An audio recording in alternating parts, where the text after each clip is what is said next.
দেখুন, আজকের ভিডিওতে আমি সিঙ্গেল ফেজ ইন্ডাকশন মোটর সম্পর্কে আলোচনা করব। তো যারা আমার আগের ভিডিওটি দেখেননি, অর্থাৎ 3 ফেজ ইন্ডাকশন মোটরের ওয়ার্কিং প্রিন্সিপাল, সেই ভিডিওটি দেখেননি, তারা আমার প্লেলিস্ট থেকে অবশ্যই আগের ভিডিওটি দেখে আসুন, তাহলে এই ভিডিওর জন্য অবশ্যই আপনাদের হেল্পফুল হবে। ঠিক আছে? তো আগের ক্লাসে আমি করেছি 3 ফেজ ইন্ডাকশন মোটর, আজকে আমি আলোচনা করব সিঙ্গেল ফেজ ইন্ডাকশন মোটর। অর্থাৎ আগের দিনে যে মোটরটি সেটাই ব্যবহৃত হয় মেইনলি ইন্ডাস্ট্রিতে, আর single phase induction motor mainly ব্যবহার হয় আমাদের বাসা বাড়িতে, যেখানে সিঙ্গেল ফেজের পাওয়ার থাকে। আমাদের সিলিং ফ্যান, তারপর ওয়াশিং মেশিন, এগুলোতে দেখা যায় যে সিঙ্গেল ফেজের ইন্ডাকশন মোটর ব্যবহার করা লাগে আমাদের। ঠিক আছে? তো তার জন্য দেখুন, আমি প্রথমে আমি স্ট্রাকচারটা আগেই আঁকিয়ে রেখেছি। স্টেটর, বাইরের পোর্শনটা আমাদের স্টেটর, যেখানে আমাদের মেইন ওয়াইন্ডিং থাকে, আর ভিতরে যে অংশটা ঘুরে সেই অংশটাকে বলে রোটর। ঠিক আছে? রোটরের মাধ্যমে আমরা মেইনলি এখানে একটা কি পাই, ঘূর্ণন শক্তি পাই, অর্থাৎ মোটরের গতিটা মেইনলি রোটর নির্ধারণ করে। ঠিক আছে? তো এভাবেই আমি আঁকিয়ে রেখেছি। শুধুমাত্র পার্থক্য হচ্ছে আগের দিন আমি 3 ফেজের লাইন ইনপুট হিসেবে ব্যবহার করেছি, আজকে ব্যবহার করব আমি সিঙ্গেল ফেজের লাইন। ঠিক আছে? তাহলে সিঙ্গেল ফেজের দেখুন আমি যে কাজটা করব, আমাদের যেহেতু স্টেটর দিয়ে মেইন ওয়াইন্ডিং, আমি স্টেটরে একটা সিঙ্গেল ফেজের একটা তার আমি কপার ওয়্যার আমি পেঁচিয়ে নিলাম। ঠিক আছে? এটা হচ্ছে আমাদের সিঙ্গেল ফেজের কপার ওয়্যার। আচ্ছা, আমি একটু বোঝানোর জন্য এটাকে কপার ওয়্যারটাকে এভাবে দিলাম। এই সিঙ্গেল ফেজের আমাদের কপার ওয়্যার আমি পেঁচিয়ে নিলাম। ঠিক আছে? এই সাইড দিয়ে আমরা 220 ভোল্ট এসি, আমরা এই যে এই সাইড দিয়ে আমরা 220 ভোল্টের এসি সাপ্লাই দিব। ঠিক আছে? এখান দিয়ে আমরা দেব 220 ভোল্ট এসি। বাসাবাড়ির যে 2 পিন লাইন বা 3 পিন লাইন যেটাই বলুন, সেখান দিয়ে আমরা 220 ভোল্ট এসি কে ইনপুট করাবো। ঠিক আছে? তাহলে একটু আমরা দেখি যে ঘটনাটা কি ঘটে। আমাদের স্টেটর ওয়াইন্ডিং এ আমাদের এভাবে পেঁচিয়ে নিয়ে আমি জাস্ট সিম্পলি 220 ভোল্টের এসি লাইন এদিক দিয়ে ইনপুট করাবো। তাহলে আমার স্বাভাবিকভাবে এদিক দিয়ে একটা কারেন্ট যাবে। আচ্ছা, আমি এই জায়গাটা অনেক মনে হচ্ছে, কনজাস্টেড মনে হচ্ছে, আমি এইদিকে এই ওয়্যারটা আঁকিয়ে দিচ্ছি। দেখুন, এই জাস্ট এই কপার ওয়্যারটাকে আমি এই সাইডে আঁকিয়ে নিলাম। এদিক দিয়ে আমাদের 220 ভোল্টের এসি সাপ্লাই দিব। আর মাঝখানে আমার থাকবে, এটার মাঝখানে আমার থাকবে মেইনলি রোটর, যে রোটরটাকে আমি এরকম একটা কিছু মনে করলাম। ঠিক আছে? তাহলে দেখুন, মনে করলাম আমাদের এসি সার্কিটে তো একবার এদিকে কারেন্ট যাবে, একবার অপোজিট দিকে। ঠিক আছে? মনে করলাম প্রথমে আমি এদিক দিয়ে আমার কারেন্ট যাচ্ছে।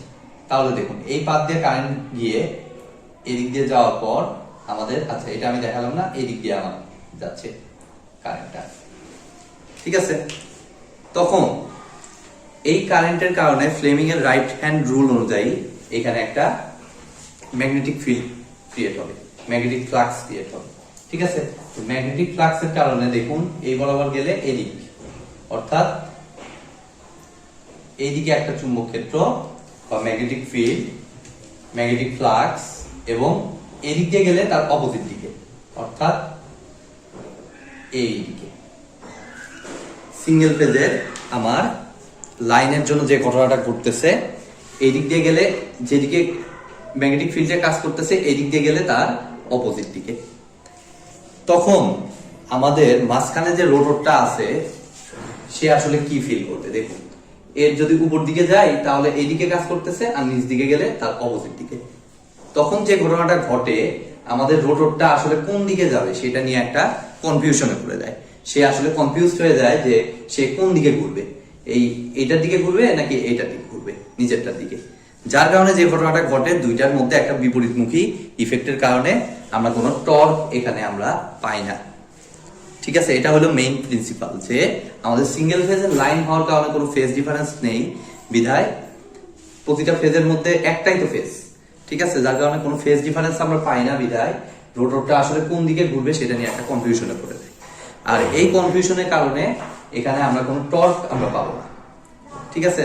আর মোটরে যদি টর্ক না থাকে মোটর ঘুরবে না, স্বাভাবিক।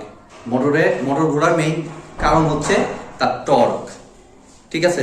অর্থাৎ আমাদের সিঙ্গেল ফেজ কিন্তু সেলফ স্টার্টিং মোটর না, ঠিক আছে। এটাকে স্টার্ট করানোর জন্য বিকল্প ব্যবস্থা আমাদের নিতে হবে। এটা হলো main principal. Single phase motor কখনোই সেলফ স্টার্টিং না, এটাকে ঘুরাইতে হলে আমাদের বিকল্প কোনো ব্যবস্থা নিতে হবে, যেটা আমি এখানেই দেখিয়ে দিলাম, ঠিক আছে। কি কারণে এটা স্টার্ট করতে পারতেছে না? অপোজিট দিকে রিয়ার কারণে সে কনফিউজড হয়ে গেছে রোটরটা কোন দিকে ঘুরবে। তাহলে আমার অবশ্যই ঘুরাইতে হবে, তা না হলে তো আর বাসা বাড়িতে এত ফ্যান ট্যান এগুলো আমরা ঘুরাইতে পারতাম না। তো এই কারণে আমরা যে কাজটা করি, এই স্টেটর ওয়াইন্ডিং কে তখন আমরা দুই ভাগে ভাগ করে ফেলি, ঠিক আছে। এই স্টেটরের যে ওয়াইন্ডিংটা সেটাকে আমরা দুই ভাগে ভাগ করি। এই যে যেটা দেয়া আছে সেটাকে আমরা বলি হলো মেইন ওয়াইন্ডিং, এবং এইটার সাথে এটাকে সাহায্য করার জন্য আমার আরেকটা ওয়াইন্ডিং এর প্রয়োজন হয়, যেটাকে আমরা বলি অক্সিলিয়ারি ওয়াইন্ডিং, ঠিক আছে।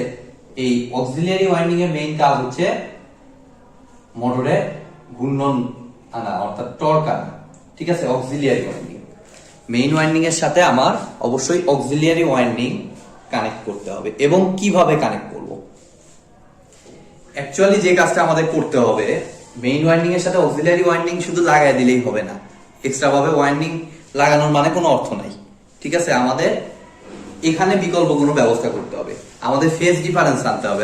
আমরা আগের ভিডিওতে 3 ফেজ ইন্ডাকশন মোটরে দেখেছি যে আমাদের 3 ফেজ ইন্ডাকশন মোটরটা সেলফ স্টার্টিং ছিল, কারণ সেখানে অটোমেটিক 120 ডিগ্রি করে ফেজ ডিফারেন্স ছিল, ঠিক আছে।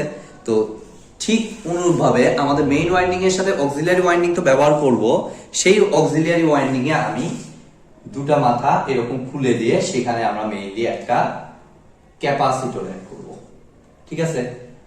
কেন ক্যাপাসিটর অ্যাড করব? ক্যাপাসিটরের কাজ কি দেখবেন, আমরা ছোট থেকেই দেখে আসতেছি যে ফ্যানে আমাদের ক্যাপাসিটর লাগে, ঠিক আছে। ফ্যানের স্পিড কমে গেছে, ক্যাপাসিটর পাল্টায় দেন, স্পিড বেড়ে যাবে, এরকম একটা কথা শুনি, ঠিক আছে। আসলে ক্যাপাসিটর যে কাজটা করে, আমরা এসি সার্কিটে বেসিকে জানি যে ক্যাপাসিটর আমাদের ইয়ার সাথে 90 ডিগ্রি ফেজ শিফট করে, ঠিক আছে। এটা আমরা সবাই জানি, ক্যাপাসিটর 90 ডিগ্রি ফেজ শিফটে সাহায্য করে, ঠিক আছে। 90 ডিগ্রি লিডিং, অবশ্যই লিডিং ফেজ শিফটে সাহায্য করে। তো যার কারণে ক্যাপাসিটর যখন অক্সিলিয়ারি ওয়াইন্ডিং এর সাথে আমি লাগাবো, তখন সে যে কাজটা করবে, অক্সিলিয়ারি ওয়াইন্ডিং কে মেইন ওয়াইন্ডিং এর সাথে 90 ডিগ্রি ফেজ শিফট করে দিবে। অর্থাৎ মেইন ওয়াইন্ডিং যে আছে তার সাথে অক্সিলিয়ারি ওয়াইন্ডিংটা অটোমেটিক্যালি 90 ডিগ্রি ফেজ শিফটে চলে যাবে ক্যাপাসিটরটা অ্যাড করার ফলে, ঠিক আছে। তো যার কারণে যে ঘটনাটা ঘটবে, আমরা মেইন ওয়াইন্ডিং এর সাথে অক্সিলিয়ারি ওয়াইন্ডিং এ 90 ডিগ্রি একটা ফেজ শিফট পাবো। এখন আমরা দেখবো যে 90 ডিগ্রি ফেজ শিফট পাইলে আমাদের কি সুবিধা হয়, ঠিক আছে। তো সেটাই আমরা দেখবো কিভাবে আমরা টর্ক আনতে পারি 90 ডিগ্রি ফেজ শিফটের মাধ্যমে, ঠিক আছে। তো তার জন্য আমি যে কাজটা করব, এটুকু অংশ তো আপনারা বুঝতেই পেরেছেন এখানে যা ঘটেছে। আমি এটুকু মুছে দিয়ে আমি 90 ডিগ্রি ফেজ শিফট হইলে যে ঘটনাটা ঘটতেছে সেটা আমি দেখবো এখন। তো আমি এই দেখুন, আগের দিনের মতো আমি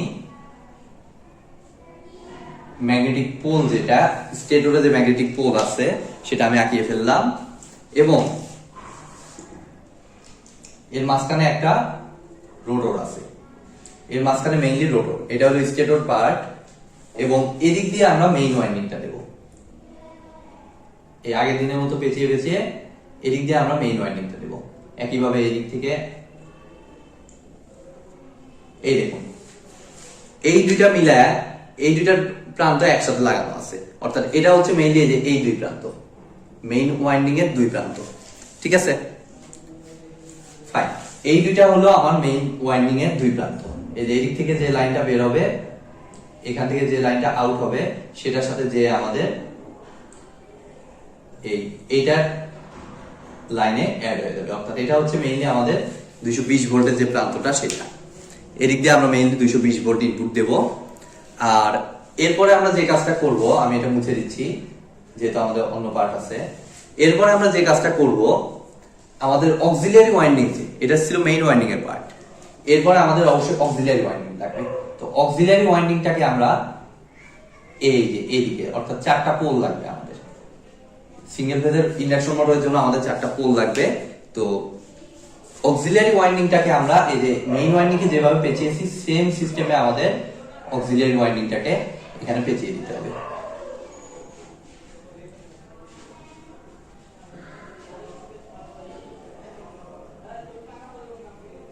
এবং এই দুই প্রান্ত আমাদের নিয়ে একটা ক্যাপাসিটর দিয়ে অ্যাড করে দিতে হবে। ঠিক আছে, আচ্ছা মনে করলাম এদিক দিয়ে হলো, এই দুই প্রান্ত নিয়ে আমাদের ক্যাপাসিটর দিয়ে অ্যাড করে দিতে হবে। এই দেখুন নিচে আমি, আচ্ছা এটা মনে হয় ভিডিওর নিচে পড়ে গেছে, আমি একটু উপর দিক দিয়ে দিচ্ছি। এই দুই প্রান্ত দিয়ে আমরা ক্যাপাসিটর দিব। ঠিক আছে, ক্যাপাসিটর দিয়ে আমি দেখুন যোগ করে দিলাম। তাহলে যে ঘটনাটা ঘটবে দেখুন, মেইন ওয়াইন্ডিং আছে, এদিক দিয়ে 220 ভোল্টের ইনপুট দিচ্ছি আর এদিক দিয়ে আমাদের ক্যাপাসিটরের মাধ্যমে এভাবে আমরা কানেক্ট করে নিলাম। এখন যখন আমাদের এসির ইনপুট ভোল্টেজটা দেখুন, আমি পজিটিভ নেগেটিভ এভাবে ভাগ করে নিচ্ছি। ও আচ্ছা, আমার তো আরেকটা লাগবে দুই, এটা পজিটিভ হাফ সাইকেলের জন্য ধরুন ফিগারটা, আবার নেগেটিভ হাফ সাইকেলের জন্য অনুরূপভাবে আমাদের সেম সিস্টেমে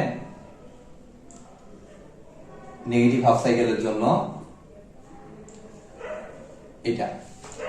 তো দেখুন আমাদের এসি ইনপুট তার পজিটিভ হাফ সাইকেলের জন্য আমি মনে করলাম যে এখানে নর্থ পোল তৈরি হলো, তাহলে অটোমেটিক্যালি অপোজিট সাইডেরটা হবে সাউথ পোল। ঠিক আছে, পজিটিভ হাফ সাইকেলের জন্য মেইন ওয়াইন্ডিং এর এটা যদি নর্থ পোল হয় তাহলে অপোজিট সাইডেরটা অবশ্যই সাউথ পোল হতে বাধ্য। তো এখন আমার মেইন ওয়াইন্ডিং এর সাথে এই ক্যাপাসিটরটা অ্যাড করা আছে বিধায় এই মেইন ওয়াইন্ডিং এর সাথে এটা 90 ডিগ্রি ফেজ শিফটে থাকবে। অর্থাৎ 90 ডিগ্রি হচ্ছে কোণের ইউনিট। তো কোণ থেকে আমাদের আমরা কি জানি যে থিটা সমান ওমেগা টি, অর্থাৎ থিটার সাথে টি সময় সরাসরি সমানুপাতিক বিধায় কোণ যত আগাবে ওইটুকু কোণ মানে ফেজ শিফটের জন্য কিছুটা সময় লাগবে। তো সেই সময়ে আমার অক্সিলিয়ারি ওয়াইন্ডিংটা এটার পজিশনে আসবে।